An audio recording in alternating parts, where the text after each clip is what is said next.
오늘 말씀은 44장, 이사야 44장 큐티 말씀이 마지막 말씀인데요. 그 말씀이나 43장 말씀이나 그 주제가 똑같아요. 그래서 오늘 말씀은 43장 귀한 말씀들이 많아가지고 오늘 말씀 43장에서 택했습니다. 43장 14절서부터 28절까지의 본문 말씀입니다. 우리 같이 한번 본문 한 목소리로 읽어보시죠. 읽기 전에 암기 구절입니다. 마태복음 18절, 19절, 20절에 18장 시작.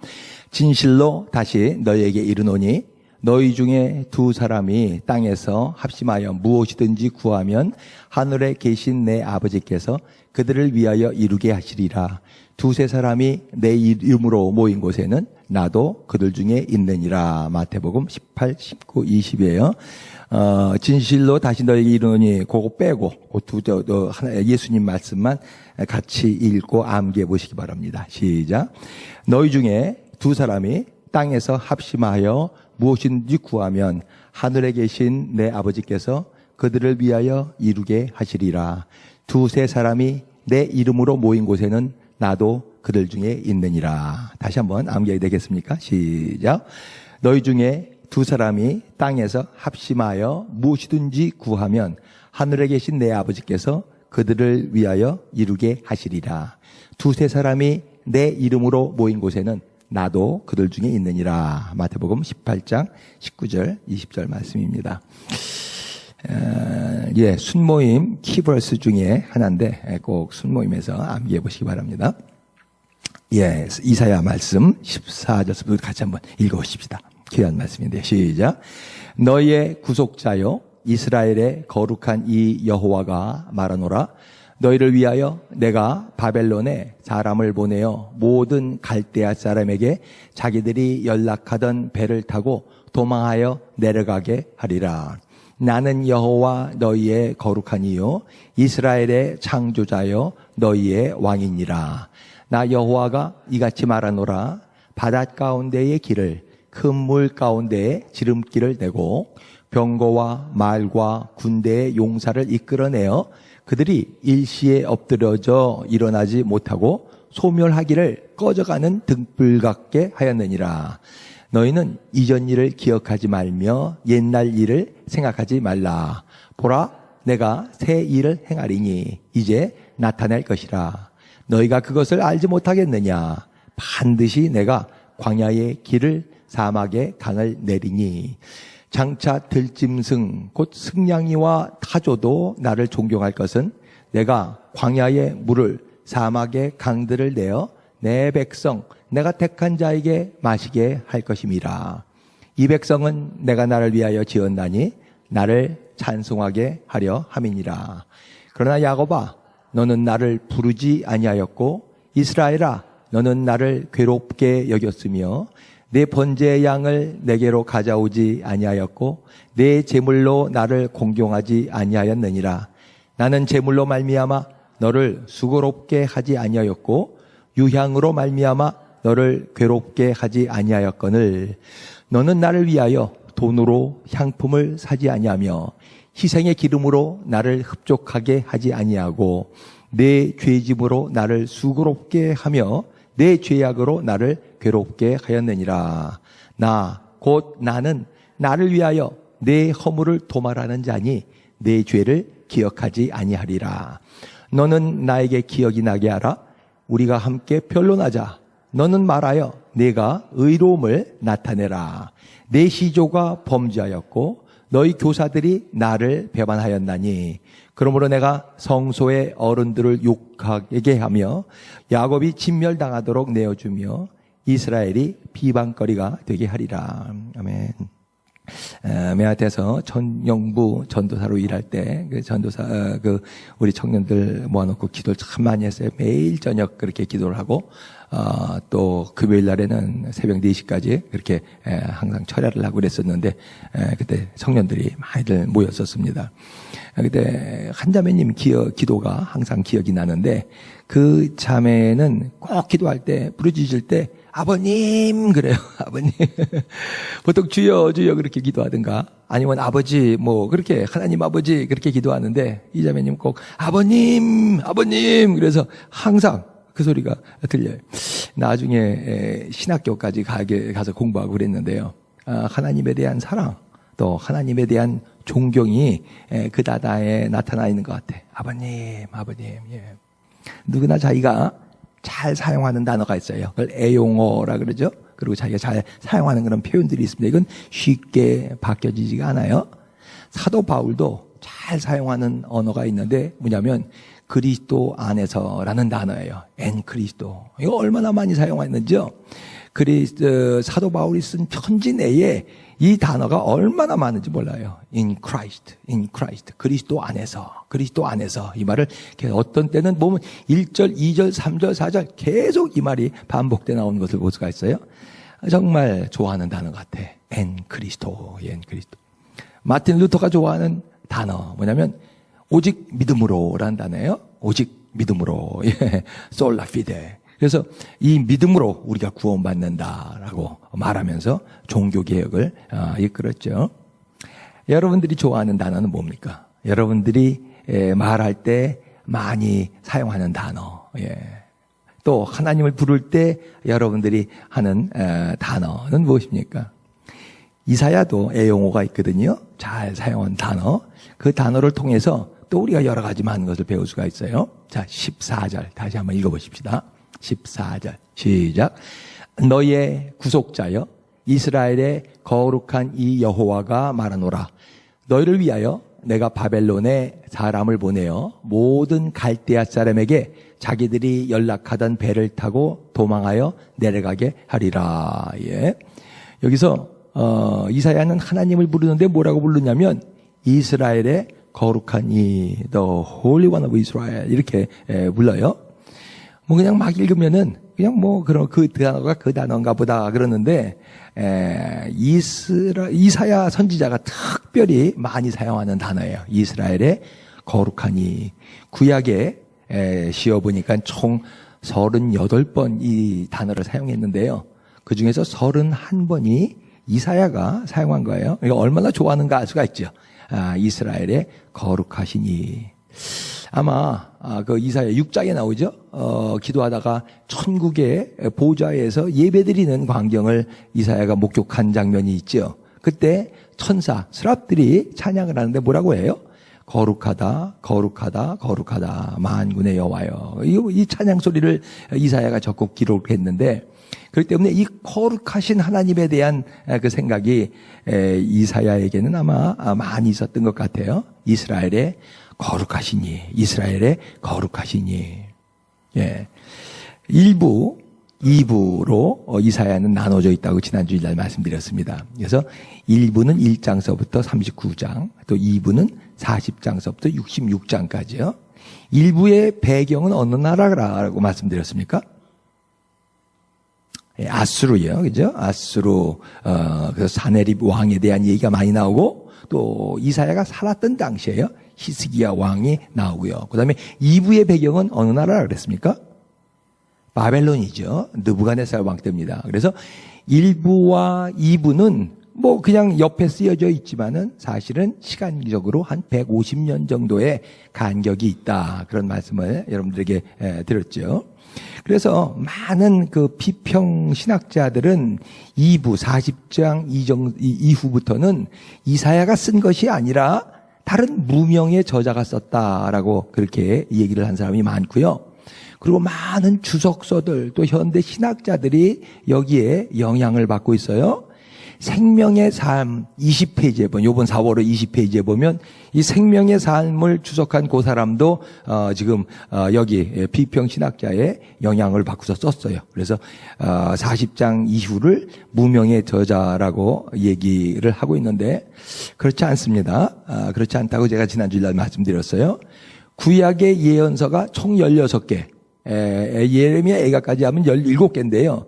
17개 예언서 중에서 저자의 이름이 없는 것은 하나도 없어요. 저자의 이름이 꼭 밝혀져 있어요. 왜냐하면 이 하나님의 예언의 말씀은 귀한 말씀인데 이 말씀을 받은 자가 분명하다 이거예요. 익명으로 그래서 무명으로다가 그 얘기를 하지 않아요. 받은 사람이 분명하다 이거예요. 분명하게 내가 전했다. 이것을 나타내는 것이죠. 가짜가 아니다. 내가 받은 말씀 가짜가 아니다. 가짜 뉴스가 아니다. 진짜다라는 거예요. 또 하나 1부, 2부가 다른 사람이 지은 것이 아니다라는 것은 이사야가 잘 쓰는 이 애용어를 통해서도 알 수가 있어요. 아까 말씀드린 대로 이스라엘의 거룩한 이라고 하나님을 이렇게 부르거든요. 아까 그 자매가 내 아는 자매가 기도할 때 하나님, 아버님 그렇게 기도하는 것처럼 지금 이사야는 이스라엘의 거룩한 자라는 단어를 많이 사용하는데 1부에서 그 단어를 14번 사용했어요. 그리고 2부에서는 이 단어가 17번 나와요. 만약에 2부가 다른 사람이 썼다면은 애용어도 사용할 수가 없을 거예요. 아마 한두 번 물론 사용할 수도 있을지 모르지만 다른 단어를 사용했을 텐데 꼭 1부와 2부에서 그렇게 다회 여러 번 사용했었다는 것은 뭐냐면 1부 저자나 2부 저자나 같은 사람이라는 것이죠. 언어 습관이라는 게 이렇게 금방 바꿔지는 것이 아니거든요. 이사야는 한 책이에요. 그리고 예언의 책이에요. 이 예언이라는 것을 잘 모르기 때문에 자꾸 이사야를 역사적인 책으로만 생각을 하려고 하는데 예언에 대해서 공부를 해야 됩니다. 알아야 됩니다. 성경 말씀은 하나님의 말씀이에요. 하나님의 말씀으로 여러분 받으실 수 있길 주의 이름으로 축원합니다. 여러분 생각을 자꾸 거기다 잊지 마세요. 여러분이 뭐 똑똑하고 여러분이 많이 공부했다 그래서 자꾸 이리저리 쪼개고 비평하면 결국 나중에는 여러분 자신의 믿음까지도 이룰 수가 있어요. 성경 말씀은 하나님의 말씀이다. 이거 믿고서 성경 말씀을 읽기 시작해야 됩니다. 오늘 읽은 이 본문 말씀 14절에 처음으로 바벨론이라는 말이 등장합니다. 바벨론 2부에서 처음 나오는 거예요. 바벨론 사람들은 갈대아 사람 이렇게 또 얘기하기도 해요. 왜냐하면 유브라데강 그 메소포타미아의 제일 하류에 살고 있었던 민족이거든요. 밑에 지역에. 그래서 갈대아인 그렇게 얘기하기도 하고 바벨론이라고 얘기해요. 그렇게 강성하지 않았습니다. 그런데 이사야가 죽고 한 100년 뒤에 그 당시에 느부갓네살 왕 때 아주 강성해지기 시작하더니 아수르를 모두 점령하기 시작해서 중동 지역의 최강자가 됩니다. 느부갓네살 왕. 그래서 느부갓네살 왕은 뭐 성경뿐만 아니라 모든 역사책에 보면은 많이 나오는 이름이에요. 이 느부갓네살은 어려서부터 굉장히 명석했다 그래요. 싸움도 잘할 뿐만 아니라 용감하고 또 건축자입니다. 그래서 이 사람이 유브라데 중간 지역에다가 유브라데강 중간 지역에다가 큰 성을 쌓고 도시를 만들어서 그 이름을 바벨론 이렇게 얘기했어요. 그래서 오늘 여기에 나오는 바벨론이 바로 그 도시, 그 성을 얘기하고 있습니다.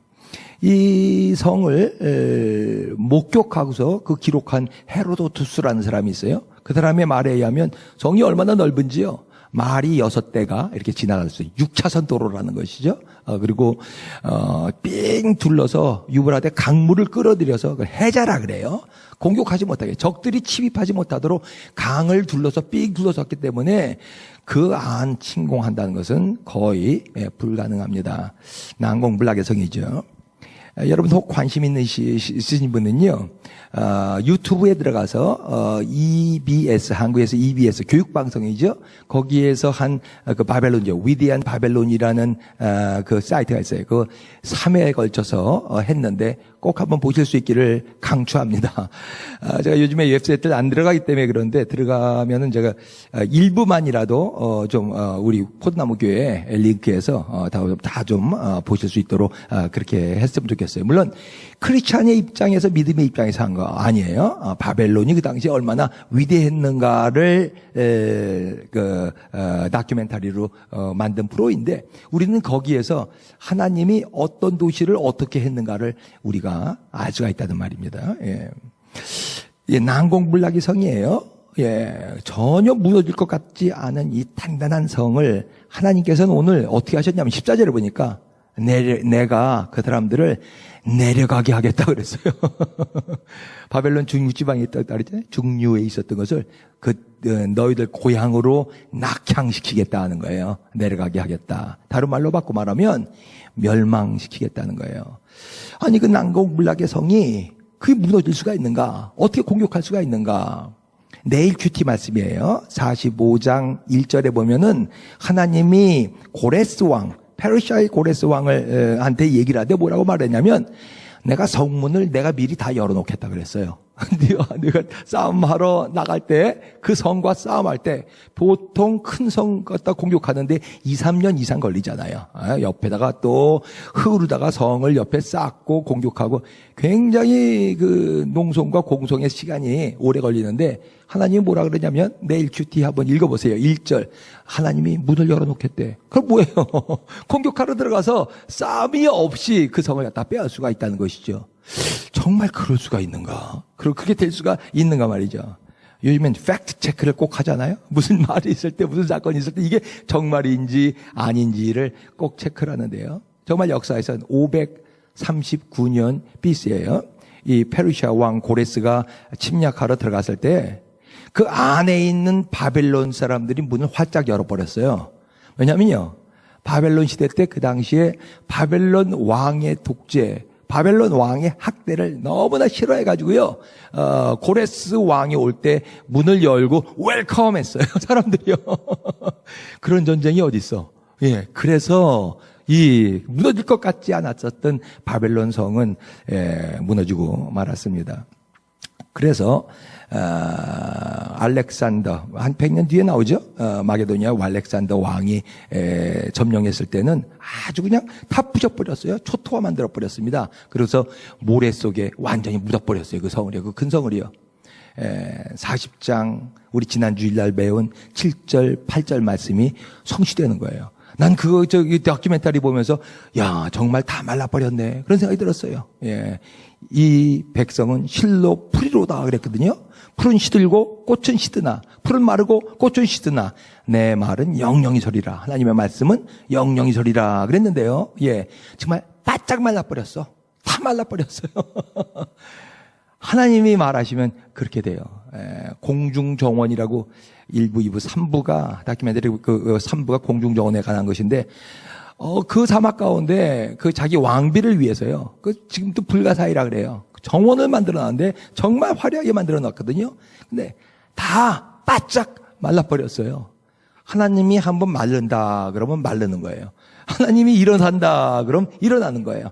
너는 산다 그러면 하나님이 사는 거예요. 한번 여러분 보시기 바랍니다. 왜 하나님은 이 난공불락의 바빌론 성을 이렇게 멸망시켰는가?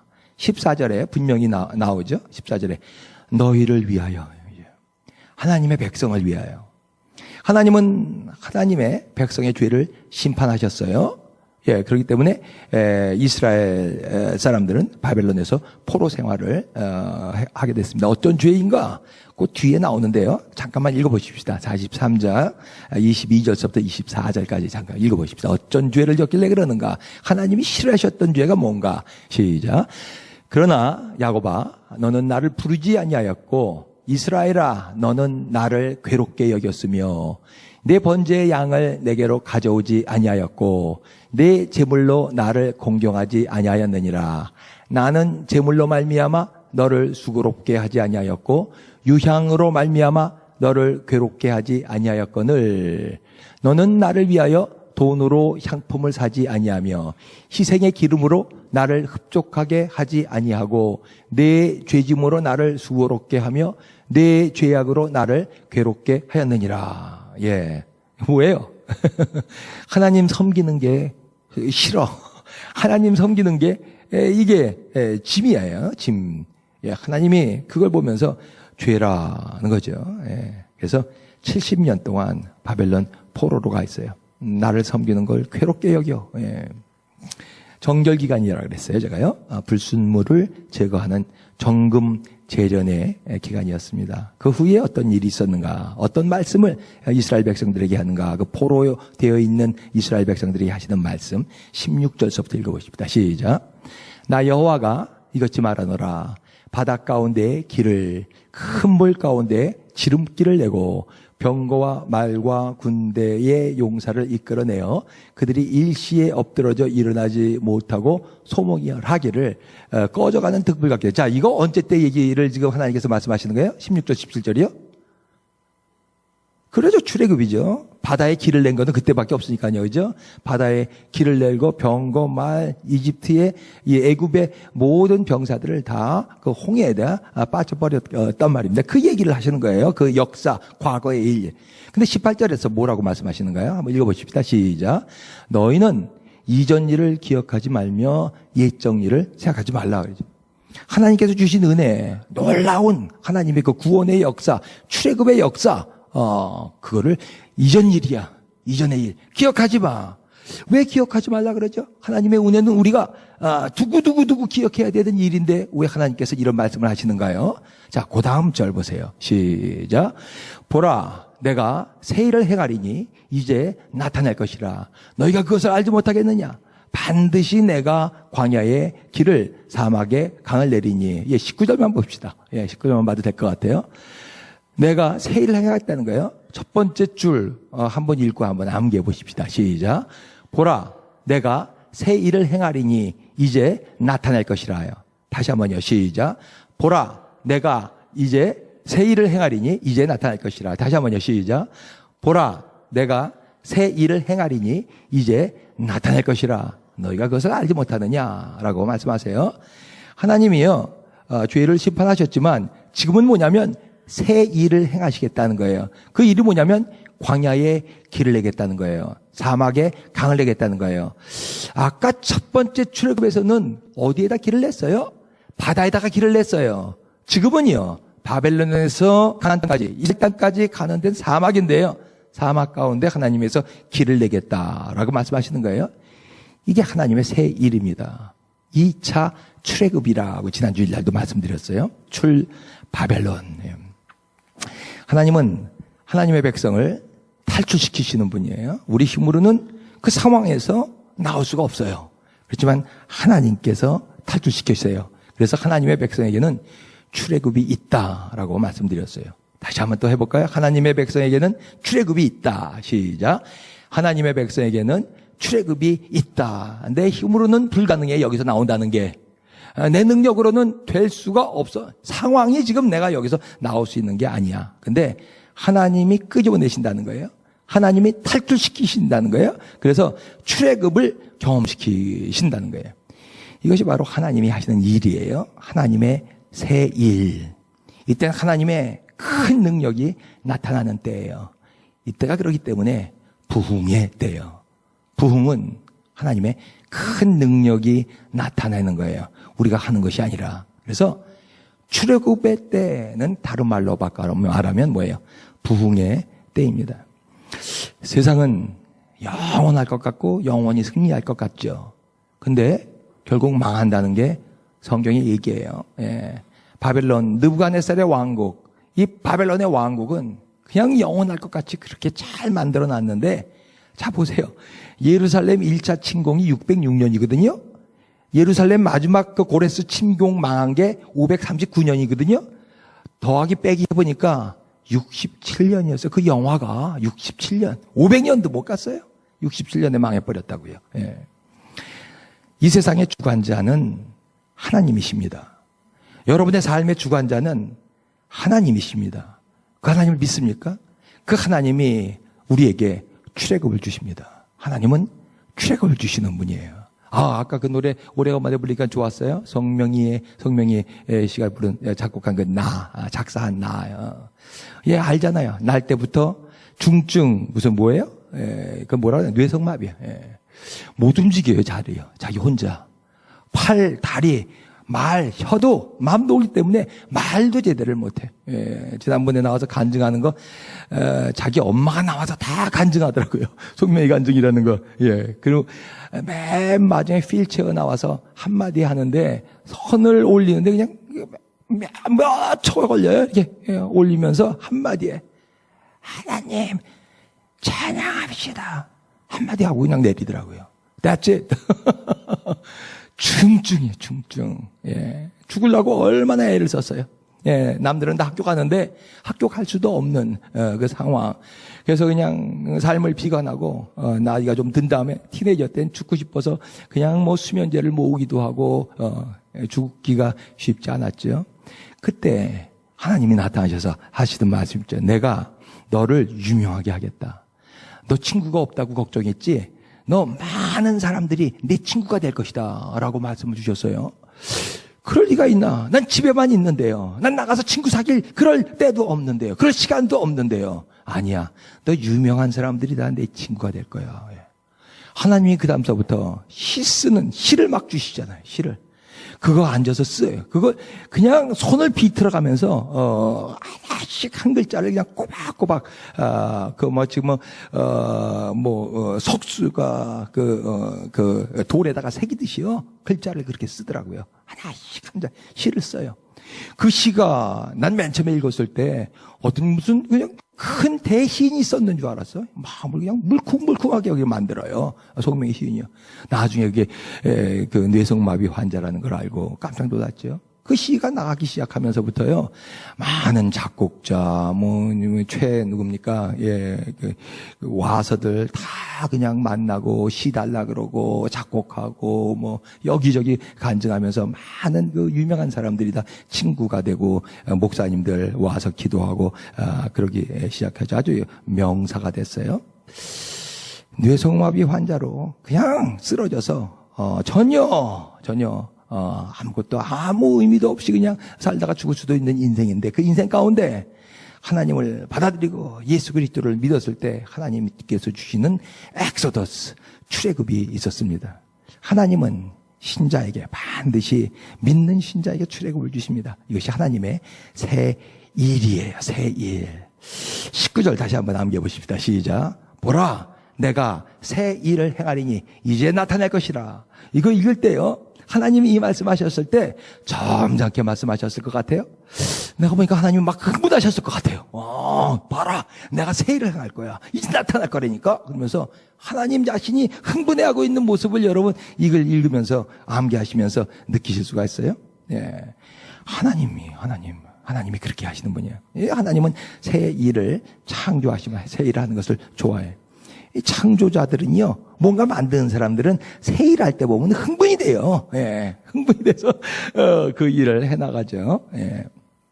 하나님은 우리에게, 또 우리 가정에게, 우리 교회에 새 일을 행하십니다. 우리가 생각하기에, 우리는 소망이 없어. 내가 형편과 사정을 봤을 때, 내 꼬라지를 봤을 때, 우리는 도무지 앞으로 나갈 수가 없을 것 같아.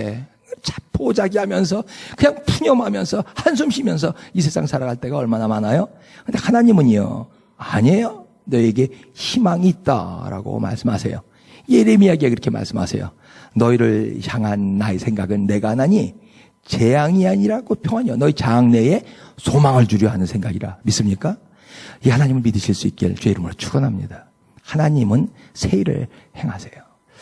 어떻게 우리에게 새 일을 행하시는가? 먼저 하나님은 말씀을 주십니다. 말씀 주시지 않고 하나님은 일하지 않습니다. 이 말씀은 약속의 말씀이고 이 말씀은 예언의 말씀이에요. 지난 금요일 날 우리 44장 7절 말씀을 배웠어요.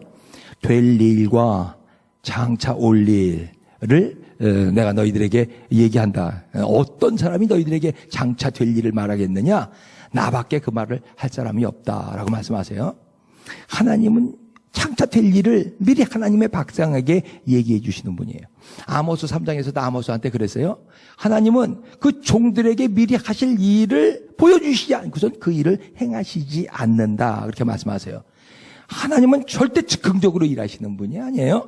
하나님은 감정적으로 그냥 그때 이렇게 일하시는 분이 아니에요. 미리 계획하시고요. 그리고 그 일을 주의 종 선지자들에게 말씀하셔서 공개하시고요. 그다음에 하나님의 때에 이루시는 분이죠. 여러분 이 말씀을 받으실 수 있길 주의 이름으로 축원합니다. 이 말씀을 자꾸 듣고 받아야 돼요. 어떻게 받는가요? 지난 금요일 날 잠깐 말씀드렸어요. 예레미야 33장 3절 말씀 암기하는 말씀이죠. 암기할 수 있겠습니까? 시작. 너희는 내게 부르짖으라. 내가 네게 응답하겠고 내가 알지 못하는 크고 비밀한 일을 너희에게 보이리라. 부르짖을 때요. 하나님께 신실하게 간절하게 간구하며 기도할 때요. 그때 하나님께서 비밀한 것을 은밀한 것을 우리에게 보여주시겠다고 말씀하십니다. 하나님은 말씀 주시는 분이에요. 이 말씀을 받으실 수 있길 바랍니다. 말씀을 받았다면요. 그 다음에 말씀만 받아서 되는 게 아니에요. 우리에게 필요한 게 있어요. 말씀을 누구나 받을 수가 있는데 두 번째 단계가 쉽잖아요. 뭐예요? 믿음이에요. 믿음입니다. 믿음이 있어야 돼요. 예수님이 베다니 마을에 있는 마르다에게 그 말 하죠. 자기 오라버니가 죽었어요. 그때 뭐라 그래요? 내 말이 네가 믿으면 하나님의 영광을 보리라 하지 않았느냐 그랬죠. 네가 믿으면이요. 그냥 되는 것이 아니라 듣는 거는 얘기했어. 내 오라버니가 살리라. 듣는 건 누구나 들을 수가 있어요. 근데 거기에 믿음이 있어야 되는 거예요. 말씀에 대한 믿음이라는 것은 뭐냐면 그 말씀을 듣고 행동으로 옮긴다는 거예요. 순종한다는 거예요. 듣기만 해서는 무의미해요. 듣기만 해서는 아무 일도 일어나지 않아요. 예를 들어서요. 지금 앤드류 집사님에게 하나님이 말씀하세요. 여기 A라는 컴퍼니가 있는데 여기다가 투자를 해라. 그러면 다음 달 꼭 한 달 만에 100배 수입이 나온다라고 하나님이 말씀하시면 하겠어요? 안 하겠어요? 하죠? 하면은 받아요. 하나만 받고요. 안 하면이요. 안 하면 못 받는 거죠. 그죠? 100배가. 듣긴 들었어. 근데 내가 투자를 안 했어. 그러면 받을 수가 없는 거죠. 근데요, 신앙생활이 우리 대부분 이렇다니까요. 듣기는 들어요. 근데 행동은 없어요. 그 다음에요. 그렇기 때문에 영적 성장이 없어요. 제대로요. 왜 실제 그 신앙생활에서는 이렇게 행동하는 사람이 드물까? 듣는 사람들은 많은데. 왜냐하면 말씀 받고 행동하기 시작하면요. 말씀 받고 믿고 순종하기 시작하면요. 당장에는 어려움이 닥치기 때문에 그래요. 손해가 생기기 때문에 그래요. 고난이 와요. 그리고 이 사람 저 사람 공격받기도 해요. 사단의 공격도 생겨요. 그렇기 때문에 말씀 듣고 받고 믿는다고 하면서 선뜻 행동을 하지 못합니다. 믿음으로 사는 일은요, 그렇게 호락호락한 일이 아니에요. 생각보다 많이 힘든 일이에요. 고난이 있고 눈물이 있습니다. 그래서 이 기간을 넘기는 사람이 많지 않아요. 잘해야 돼요, 이 기간을요. 이 기간을, 믿음의 기간을 잘 보낸다는 것, 크리스찬으로서, 신자로서 잘 보낸다는 것은 어떤 것인가? 한마디만 하면요. 히브리서 10장 35절, 36절에 나오는 말씀입니다. 너희의 담대함을 버리지 말라. 이것이 너희에게 큰 상을 얻느니라. 너희에게 인내가 필요함은 너희가 하나님의 뜻을 행한 후에 약속을 받기 위함이라. 그렇게 말씀하셨죠? 뭐가 필요하다고요? 너희에게 인내가 필요하다. 인내. 이걸 잘 못해요. 사람들은 이걸 잘 못해. 믿으면서도요. 믿음은 인내거든요. 믿는다는 것은 참는다는 것이거든요. 참고 또 참고 또 참고요. 모든 일에게 필요해요. 수학 공부 잘하려면요. 인내가 필요해요. 외국인으로서 영어 잘하려면요. 인내가 필요해요. 악기 하나 잘하려면요. 인내가 필요해요. 이 세상에서 성공의 요점은 인내라고, 그리트 책에서 엔젤라 박사가 그렇게 얘기한 거예요. 내가 얼마나 그 책 좋아하는지 몰라요. 여러분들에게 여러 번 소개해드렸는데요. 그리트라는 책 꼭 한번 보세요. GRIT요. 거기에 이런 말이 나와요. 데이빗 블레인이라는 사람 얘기가 나와요. 이 사람은 세계 기록을 갖고 있는데 물 속에서 17분 동안 있은 그 세계 기록을 갖고 있어요. 사람이 숨도 안 쉬고 어떻게 물고기도 아닌데 17분 동안 물속에 있는가요? 테드라고 이런 뭐가 아시는가 모르겠어요. 여러 사람들 나와서 자기의 일들을 얘기하는, 여기에 나와서 그 사람이 얘기하는 것이 있어요. 뭐라고 그러냐면요. 어떻게 당신은 17분 동안 물속에서 참을 수 있었죠? 고통을 참으며 할 수 있는 한 최선을 다하면 됩니다. 내가 빨간불 쳐놓은 길이에요. 고통을 참으며 할 수 있는 한 최선을 다하면 됩니다. 라면서 흐느껴 울었어요, 이 사람이요. 그게 얼마나 힘든데, 또 참고, 또 참고, 또 참던 일이요. 그 숨을 참는 일이 얼마나 힘든 일인데, 세상 모든 일이 다 그래요. 참는다는 것이 그렇게 호락호락 쉬운 일이 아니죠. 믿음도 마찬가지예요. 고통이 있어요. 공격이 있어요. 두려움도 와요. 막 흔들림이 있어요. 고통 참고 끝까지 가야 돼요. 끝까지. 그냥 사방운데서 덫에 세차게 우리를 공격해와요. 끝까지 나갈 수 있어야 돼요. 이게 믿음이에요. 쉽지 않죠. 왜요? 믿는 자에게는 더 믿음이 세지면 세질수록 사단 마귀가 자꾸 뒤 흔들기 때문에 그렇습니다. 사단 마귀의 공격은 멈추지 않아요. 예수님이 다시 올 때까지 사단 마귀의 공격은 멈추지가 않습니다. 케네스 핵인이라는 사람이 있었었는데 이 사람 날 때부터 심장이 이상된 사람이에요. 근데 10대에 근육 마비까지 또 오기 시작했어요. 이제 심장까지 오면 그냥 죽는 거거든요. 컵 하나 잡아서 물을 마시는데 15분이 걸린다 그랬어요. 잡지를 못하니까 움직이질 않으니까요. 마비가 돼가지고요.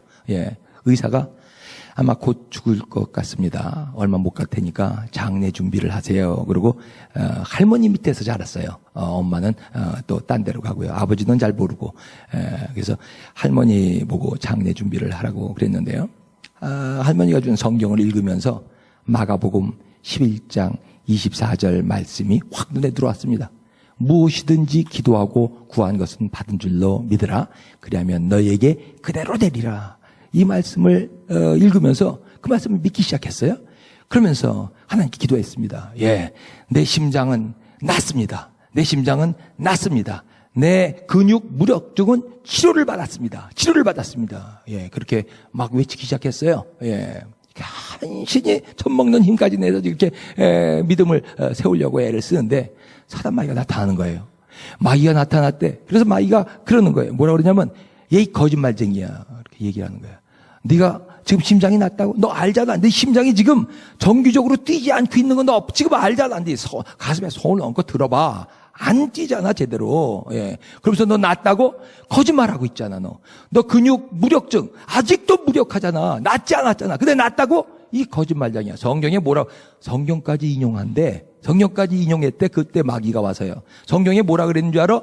거짓말하는 자는 유황불 속에 들어간다 그랬어. 넌 유황불 속에 곧 들어가게 될 거야. 이 12살, 13살밖에 안 된 그 케네디 얘기는 나한테 얘기한다 놀라운 말이었어요. 내가 지금 거짓말하고 있잖아. 나한테는 지금 아직 치료를 받지도 않았는데 막 고민을 하면서 또 믿으면서 또 고민하면서 믿으면서 나는 믿음으로 났다. 또 믿음으로 났다. 또 고백하고 믿고 또 참고 고백하고요. 계속 반복하는 것이죠. 믿으면 바로 이런 영적 투쟁이 필요한 거예요. 내가 믿었다 그래서 뚝 그러면 딱 그러고 그 뭔가 이루어지는 것이 절대 아니라 똑에서 딱 사이에 여러 가지 많은 일들이 벌어진다는 거예요. 아주 심각한 영적 전쟁이 있다는 거예요. 욕을 못 참아요. 사람들이 욕을 못 참는다고요. 하나님의 말씀과 우리의 현실 사이에는 아주 절대적인 믿음이 필요합니다. 이 아주 심각한 영적 전쟁을 거치면서 케네스 해그는 18개월 만에 일어섰죠. 기적입니다. 곧 죽는다는 사람이 다시 살아난다는 거요. 그리고 88세인가요? 돌아가실 때까지 전 세계 다니면서 살아계신 하나님을 증거했어요. 끝까지 믿음으로 인내할 때 이때 하나님의 말씀이 성취되는 것을 봅니다. 새 일이 일어나는 것을 봅니다. 이제 나타날 것이다 라고 하나님께서 말씀하세요. 하나님의 때가 되면 하나님의 일은 갑자기 나타나는 거예요. It springs up. 팍 튀어나오는 거예요. 팍 튀어나와요. 갑자기. 참 신비한 방법으로 하나님의 일은 돼요. 내가 전혀 예상하지 않았어요. 이렇게 될 거라고는 전혀 예상하지 않았어요. 근데 하나님의 일이 팍 튀어져 되는 거예요. 그때 큰 기쁨이 있는 것이죠. 포로 귀환 70년 동안 포로 생활을 하고 있었던 이 이스라엘 사람들에게는 자기네들이 다시 옛날 고향으로 돌아간다는 거 이건 상상할 수도 없었던 거예요. 근데 바사에 고레스 왕이 정말 점령하면서부터 다시 돌아가 고향으로 돌아가 이런 말을 할 거라는 건 예상하지 못했었죠. 그때 돌아오면서 하는 기록이 시편 126편에 들어있어요. 한번 읽어보십시다. 뭐라 그런가 시작.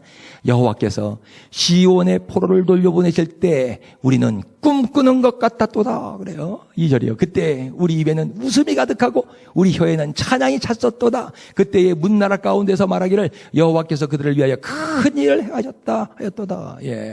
예, 꿈꾸는 것 같았어. 예, 자기 고향으로 이게 돌아가다니. 이건 정말 말도 안 되는 것 같아. 예, 느부갓네살이 빼앗겼던 그 금그릇, 은그릇, 성전에 쓰던 거 모두 다 돌려받고 가는 이 이스라엘 사람들의 마음. 꿈꾸는 것 같았도다. 입가에 가득 미소를 띄우면서 여러분 삶 가운데 이런 때가 있기를 주의 이름으로 축원합니다. 꿈꾸는 것 같았도다. 꿈꾸는 것. 예, 13년 동안 감옥에 있었던 요셉이요, 이집트의 총리가 되는 거, 이건 정말 꿈꾸는 것 같았을 거예요. 총리가 됐을 때요. 예, 그럴 때가 우리 삶 가운데 있다는 것이죠. 예, 하나님은 우리 가운데 이렇게 일하시는 분이십니다. 그때 우리는 뭘 해야 되는가?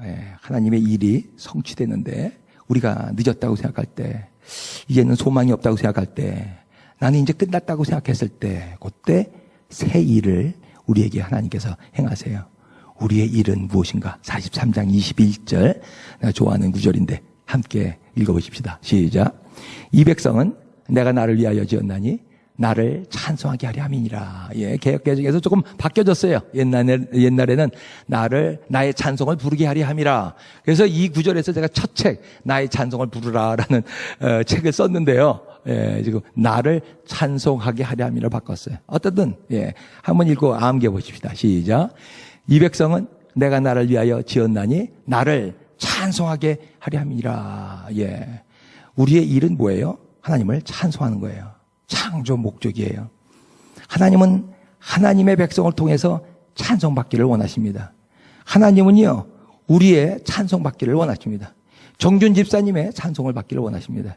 이상미 집사님의 찬송을 받기를 원하십니다. 우리 포도나무 교회의 찬송을 받기를 원하십니다. 믿습니까? 사실 하나님께서 하시는 일 가운데서 우리가 할 수 있는 일은요, 하나도 없다.